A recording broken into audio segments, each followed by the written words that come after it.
Čau visiem! Domāju, filmēšu, nefilmēšu, beigās nofilmēšu. Mana mammu auto ir nesaturēšana. Nu tā, un tagad īsumā par to, par ko es stāstīju. Rekā smuki celmus man ieloc iekšā radiatorus. Mēģināšu parādīt. Nu šitāds apmēram izskatās. Vajadzēja būt taisni vairāk nav. Šis ir kondicionēra radiators, kurš man visu laiku strādāja, bet arī šovasar es nobraukāju jau bez kondicioniera, jo kaut kas viņam nepatika. Varbūt sasitums. Bet jebkurā gadījumā, ko mēs tur redzam dziļumā, apakšu radiatoram ir slapja. Rekur pa vidu iedzītais nabaks kārbas dzess radiatoriņš. Īsāk sakot, cik es saprotu, tad šitas te pusrāmis, citā mašīnā viņš saucās televizors, nezinu, kā šai mašīnai viņš saucās, kaut kāda priekšējā starpduga, ņem nost haubas atslēgu, gāzes reduktoru, visādus šos trosīšu stiprinājumus, vai arī nē, trosītas laikam varēs, jā, trosīt varēs vienkārši izņemt ārā no šiem plasmasiem, nu un tad attiecīgi liešu nost antifrīzu un skatīšos, kas ir ar radiatoriem. Nu tad lūk, kur ir slapšs radiators. Tas viss acīm redzam ir antifrīzs, ja tas viss ir sarkans. Bet, ja tā paskatās, bojājuma vietiņa ir tikai varbūt viena, šī. Un es to nevaru nekādīgi pateikt. Jo vienkārši es neredzu, kas ir kas, tāpēc man tagad ir doma paņemt fēnu. Nožāvēt visu, jo darbināt es nevaru, tāpēc, ka tad viņš spiež ārā un te viss ir slapš. Ar fēnu nožāvēšu un tad pielēdīšu un skatīšos, kur paliek slapš. Tam gan vairs nav lielas nozīmes, jo radiators jāpērk jauns, bet varbūt vienkārši ieraudzīšu tieši cik tas liels bojājums ir, jo pieņemsim, es baidījos, uztraucos par kārbas dzesas radiatoru veselību. Viņš izskatās baigi labs. Viņam vispār nav nekāda bojājuma. Es pat nezinu, kas ir trāpījis tieši tajā punktā. Nu labi, protams, ja mēs paskatāmies uz šo radiatoru, nu viņš ir izcilā stāvoklī. Viņš ir tā kā dabūjis pa bieti, un es nebrīnos, ka man kondiķis kaut kur freons aizgāja ārā. Celms ir bijis labs. Nu, neko darīt. Tā kā meklējam noplūdes vietu tālāk. Es tad citas nedaudz parādīšu maģiju. Kā es baigi ātri atradu noplūdi. Nu, radiatorā. Es gribēju viņu nožāvēt, bet tad, kad es viņu žāvēju, karsēju ar fēnu, kurš karsēja ar 630 grādiem, viņš diezgan uzkarsēja radiatoru un uzminēt, nu, sistēmā rodas spiediens. Un kas nozīmē, kas notiek, kad rodas spiediens? Atrodas noplūdi.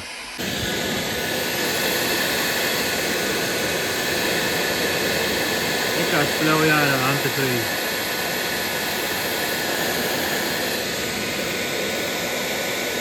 Es te žāvēju, un viena vietā ir klapja, tā ir klapja.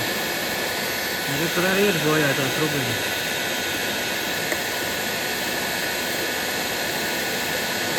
Par antifrīzu varētu izmantot, lai radītu kaut kāds disko dūmus.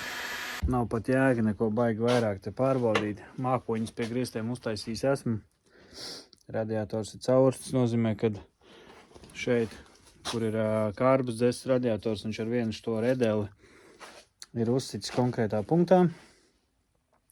Es neatzīstu tā kā pa vecam tur kaut ko lodēju un kaut kādas alvas vai es nezinu, alvu vai svinu, droši vien jau kā alvoja virsū. Nu, viņš ir ielocīts, viņš ir jāmaina un viss, un nekādi citi varianti šeit nav. Pie viena uzlikšu pēc tam uz galdu, tam nabagam salocītajam kondicionēra radiatoram iepūtīšu iekšā spiedienu, vienkārši intereses pēc pastīšos, kur viņš ir caurs, jo es neticu, ka tas sūds tik ļoti salocīts nav caurs kaut kur. Un nomainīšu dzesas radiatoru, nomainīšu kondicioniera radiatoru, kārbas dzesas radiators ir kārtībā, tā kā būs man kārtībā dzese. Un būs man kārtībā arī kondicionieris pēc tam. Nu, to gan es pildīšu droši vien pavasarī, jo tomēr man ir 2 kondicionieri, priekšējais aizmugurējais un kopā man kaut kā 9, jau 100 eiro par kondicionieru uzpildi. Uz ziemu man noteikti nav vajadzīgs, tāpēc, ka šitas zelta gabaliņš nesūdi nesilst, ar ko arī vajadzētu tikt galā. Un, jā, īsāk sakot, lejam nost antifrīzu un turpinam jaukt ārā. Bet apmēram tā, ka viss jau kustās, tulītās varēšu parādīt, kā izskatās izjaukts, bet noņēmu nost augšējo patruboku un tur jau vairs nebija antifrīza līmeņa, tā kā diez cik veselīgi droši vien turpināt braukt nebūtu. Labi, ka griez atpakaļ uz mājām. Izrādījās, ka visu ērtāk bija izdarīt, noņemot ventilatorus, izņemot ventilatorus. Jo viņi šeit iekšā vienkārši ieāķējās uz radiatoru, tā kā uz radiatoru.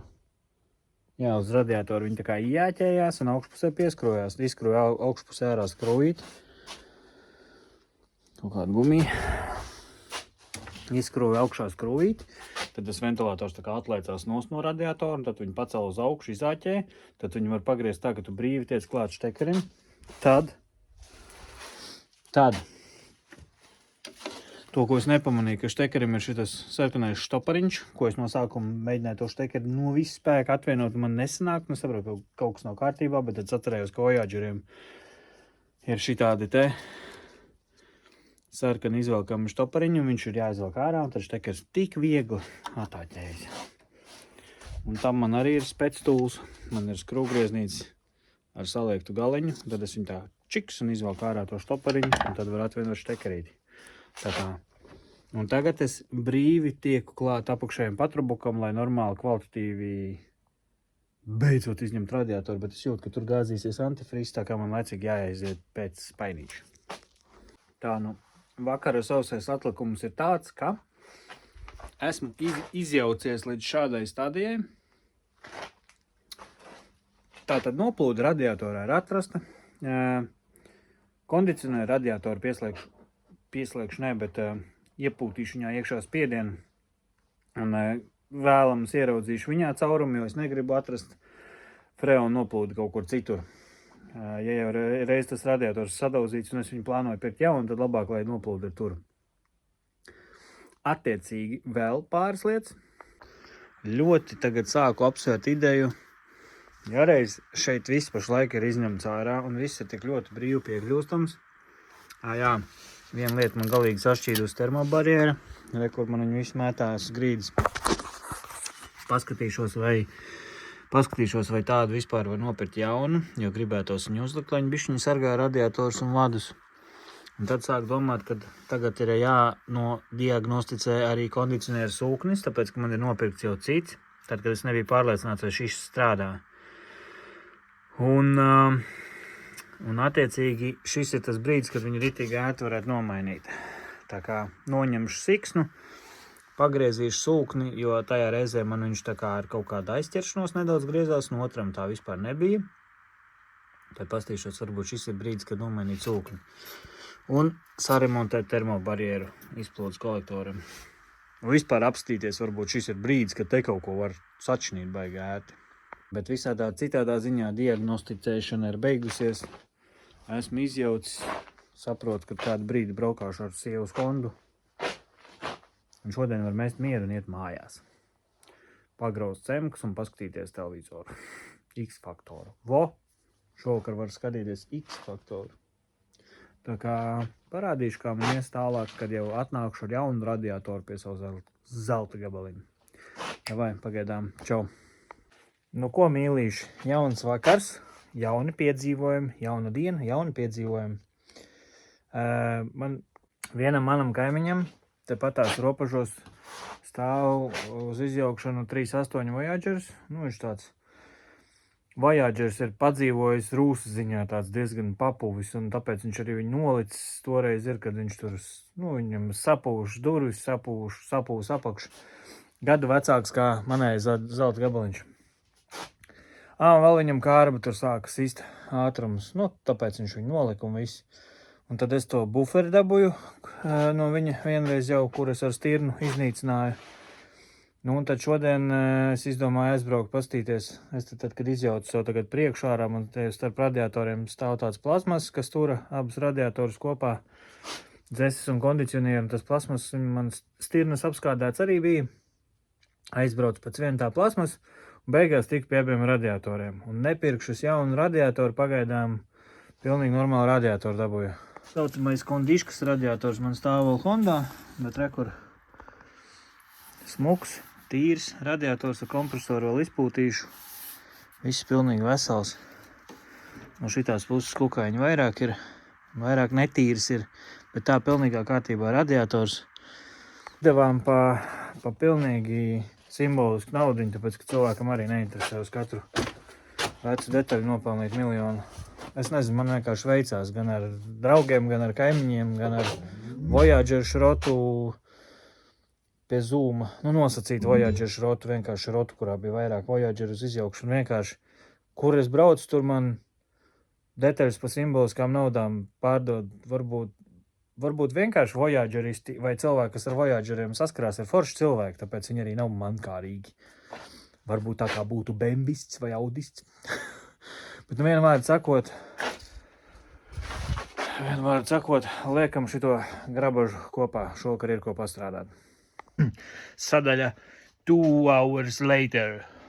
Parādīšu, ko es esmu izdarījis. Es esmu izdarījis diezgan daudz. Nu labi. Vēl joprojām lielais plus un respekt amerikāņiem par viņu vienkāršību. Nekāda čakara. Radiatoros nekādu dačiku iekšā. Ieliki radiatoru apakšā uz pumpām, augšā uz 2 kronšteiniem un abi patruboki virsū, viss radiators stāv. Hops, viens plasmasa gals, otrs plasmasa gals. Kondiškas radiators stāv jau vietā, viss.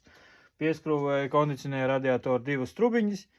Viss, radiators stāv vietā. Labi, bišķiņ pačakarējos ar kronšteinu kārbas dzeses radiatoram. Bet nu parādīšu. Kas tagad ir pa atstarpēm? Johaidī, man taču tur viss bija čupā sabāsts. Sabraucis. Tagad tur tā, ka roku var aizbāzt. Bet tāpat drošībai šitam te ieliku putuplastiņu, jo man tur kronšteins viens ir aizdomīgs labāk, lai man tur ir drošībai. Bet nu, jebkurā gadījumā pret to, kā bija sadzīti kopā abi radiatori, tagad ir pilnīgi taisni 2 skaisti radiatori. Principā, kas palicis ir, uzreiz laikam kopā nelikšu. Jāuzliek pārplūdu šļauka, jāielai antifrīz, droši vien, lai izdzenās sistēmas ūknis. Jāizdarbina, jāizkarsē, ja nekas nepārkarst, ja ventilātori ieslēdzās un nekas ārā nepil, tad teiksim, ka esmu sataisījis kārtējo reizi. Un nebūs atkal par Voyageri stāsts uz 25 minūtēm video. Nē, var jau būt, ka es varēju filmēt kaut kādu timelapsi un tad man te būtu baigi ilgi ko rādīt, bet būtībā nu nekā sarežģīta nav. Es saku, amerikāņu vienkāršība nav jāizjauc pus mašīnu. Labi, izskatās drausmīgi, ka te drausmīgi daudz, kas ir izjaukts, bet īstenībā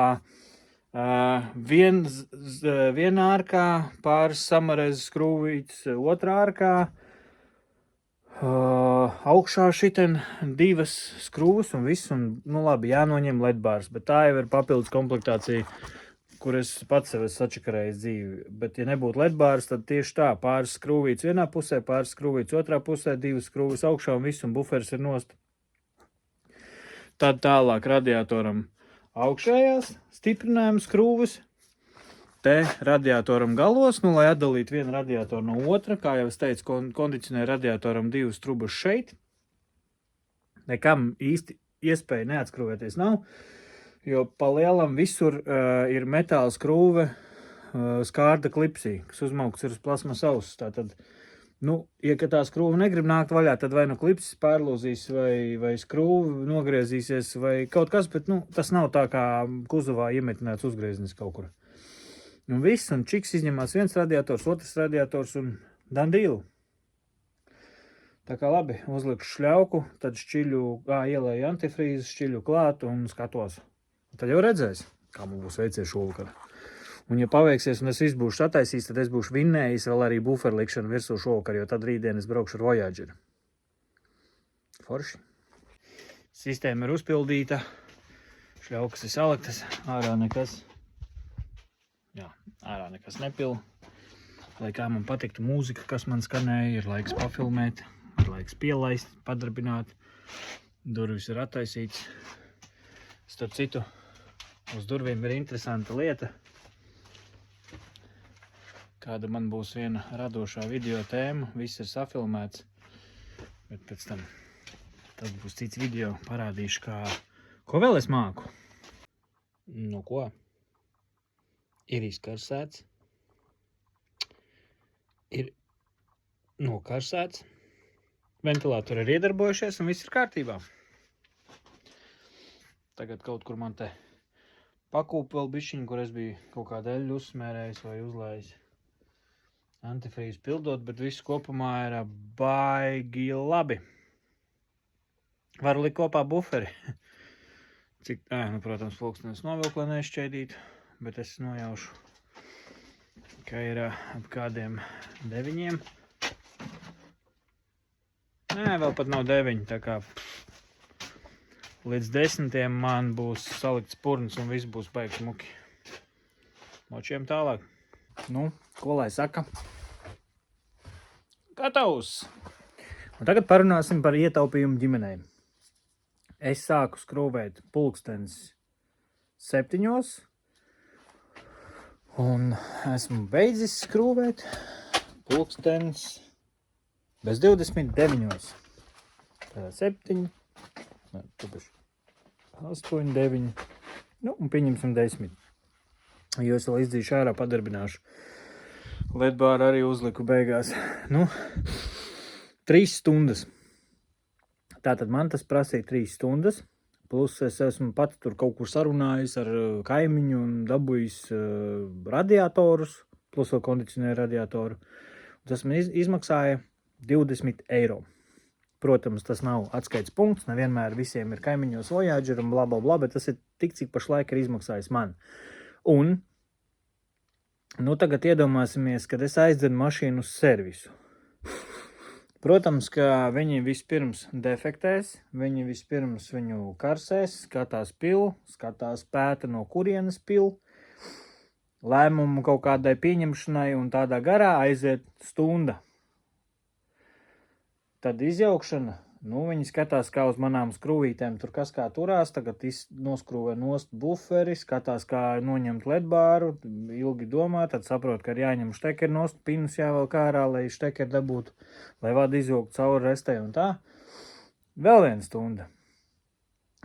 Radiatoru izjaukšanai un bla bla bla un tādā garā defektācijai vēl 1 stunda. Nu, un pieņemsim salikšanai visu kopā 2 stundas. Nu, cik tas ir? 5-6 stundas tāpatās aptuveni ir šāds remonts mašīnai.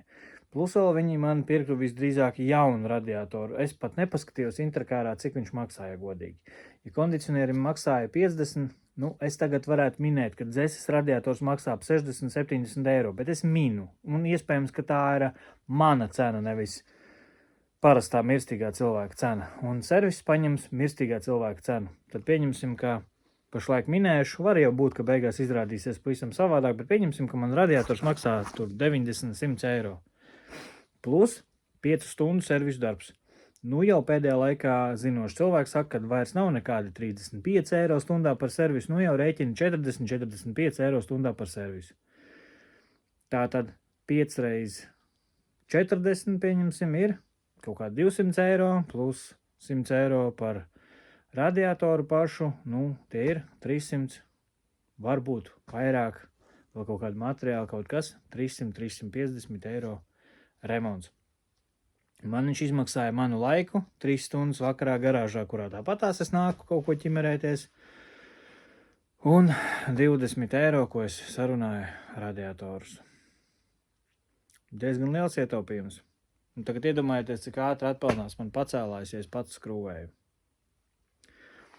Tā kā dzīšu ārā, padarbināšu vēl, jo es, nu kā es viņu izdarbināju, ventilātori ieslēdzās, temperatūru nocasēju. Tagad intereses pēc attaisīju vaļā radiatoru, Bačuks te ir pilns pārplūs, bet radiatorā, nu, reāli nokrities līmenis. Beigās es iebaroju vēl kaut kādus 3 litrus antifrīzi iekšā. Tātad kaut kur stāvēja gaisa burbulis, kurš tāpatās cirkulēja sistēma, bet kurš tur kaut kur stāvēja. Un es visu laiku domāju, vai tāds gaisa burbulis kaut kur stāv augstākā vietā, bet cirkulācija strādā, jo viņi jau pārlīst tāpat tas tosols. Viņš jau neieturā baigo plūsmu. Viņš vienkārši var arī, ja kāda patruboka augšējā līkumā stāv gaisa burbulis, antifrīzs jau pa šļaukas apakšējo tā kā apakšu grīdu pārlīst pāri zem tā burbuļa un burbulis paliek. Un burbulis var neļaut aizcirkulēt uz trešo kaut kādu virzienu vai kā, pieņemsim uz salonu pečku pietiekam daudz vai kā. Tāpēc es visu laiku domāju, ja toreiz, kad es mazgāju to pečkas radiatoru un pēc tam palaidu sistēmu, man nāca karsts gaiss, kāpēc viņš man nenāca pēc tam vairāk? Varbūt tomēr tas ir gaisa burbulis kaut kāds iespējams sistēmā vai es nezinu. Pastīšos, kā tagad silst, bet tāpatās. Tādu normālu atskaites punktu vai normālu sildi varēs saprast tikai tad, kad ārā būs lielie mīnusi. Un ja lielajos mīnusos man nesils, tad būs video, kā es būšu izjaucis visu salonu un ticis klāt pečkas radiatoram un uzlicis viņu jaunu. Starp citu, baigais nevis know-how, bet lessons learned, iemācīts un tā kā stulba dzīves gudrība. Tad, kad es noņēmu apakšējo patroboku, man sāka līt ārā ļoti liels antifrīzes daudzums. Ko es izdarīju? Man nav salvets, man lupats bija beigušās. Es aizskrēju uz mājas un paņēmu vienīgo lietu, ko es no senākiem laikiem atcerējos, kas līdzinās eļas absorbentam, tās ir kaķu smiltis. Man bija iepirkts kaķu smiltis un es uzbēru kaķu smiltis. Protams, forši. Antifrīzam kalpoja kā dambis apkārtē lielai peļķei. Bet kā es tagad nočakarējos, lai to ķepi dabūtu nost no grīdas un no botām. Uz botām uzaug vienkārši zolas, un tu strīķē un spļņāviens un spārdi pa to betonu grīdu, un no botām vispār to ķepi nevarēja dabūt nostot, tā kā ķita tāda pārvēršās mitrumā. Un tur, kur es biju sabērs, tur es pēc tam no grīdas arī kasīju nost ar flīzētāju lāpstu lielo. Kasīju nost tā kā. Neberiet kaķu smiltis nekādā gadījumā, lai kā viņas izskatās, ka viņas tur tulīt visu sasūks. Vat tā. Tā kā es braucu ārā, pamēģināšu tagad, kā man karst, kā man ledbārs strādā un vispārējais. Tā tad strādā mans ledbārs. Zelta gabaliņš stāv starta pozīcijā uz rītdienas braukšanu. Man video novērošanas kameras spīd man acīs, kā normālā vakarā. Tā kā darbs ir izdarīts. Vēlreiz izkarsēja, viss silda, viss strādā, viss dzesē, tā kā varu iet mājās, atpūsties un rītdien braukt uz darbu jau ar savu zelta gabaliņu. Tā kā čau līdz nākamajam video.